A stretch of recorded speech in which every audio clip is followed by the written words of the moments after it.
Hello all, welcome to my channel tasty trials. So ఇవాళ మనం చేసుకోబోయే recipe 1 pot soya mint pulao. ఎలా చేసుకోవాలో చూద్దాం. ఇలా చేసుకుంటే ఈజీగా టేస్టీగా లంచ్ బాక్స్లోకి క్విక్గా అయిపోతుందిగా. ఒక గ్లాస్ బియ్యంని కడిగి నానబెట్టుకోవాలి.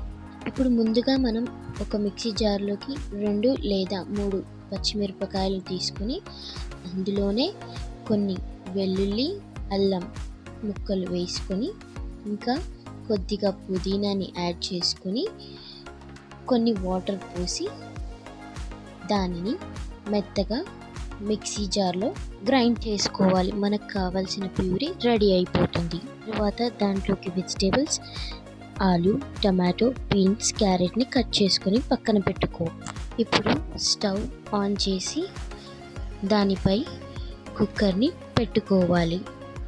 కుక్కర్ని స్టవ్ మీద పెట్టిన తర్వాత 2 లేదా 3 టేబుల్ స్పూన్ల ఆయిల్ వేసుకొని అందులోనే మనకు కావాల్సిన బిర్యానీ మసాలాని యాడ్ చేసుకోవాలి. ఇప్పుడు మనం దాంట్లోకి ఆనియన్స్ని వేసుకోవాలి. అవి చక్కగా ఆయిల్లో ఫ్రై చేసుకోవాలి. దాంట్లో కొంచెం సాల్ట్ వేస్తే ఆనియన్స్ చక్కగా మగ్గుతాయి.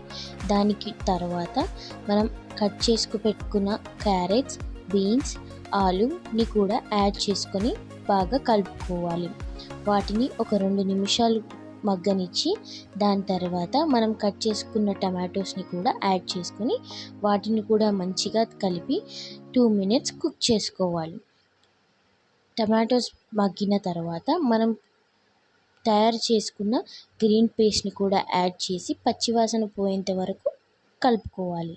ఇప్పుడు దాంట్లోకి ధనియా పౌడర్ని కూడా యాడ్ చేసుకొని మనకు కావాల్సిన సోయా చంక్స్ని కూడా యాడ్ చేసి బాగా కలుపుకోవాలి.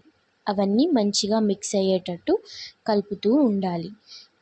వాటిని మంచిగా కలిపిన తర్వాత మనకు కావాల్సిన 2 cups ఆఫ్ వాటర్ని కూడా యాడ్ చేసుకొని బాగా కలుపుకోవాలి. ఆ మిశ్రమాన్ని అంతా కలిపిన తర్వాత దాంట్లోకి కొద్దిగా కొత్తిమీరని యాడ్ చేసుకొని మనం నానబెట్టుకున్న బియ్యాన్ని కూడా దాంట్లోకి యాడ్ చేసుకోవాలి.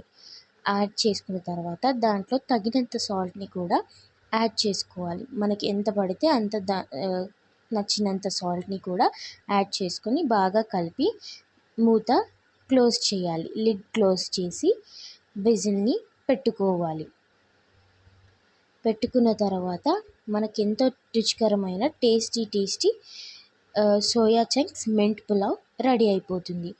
సో ఈ వీడియో కనుక మీకు నచ్చినట్టయితే like, share and subscribe to my channel tasty trials.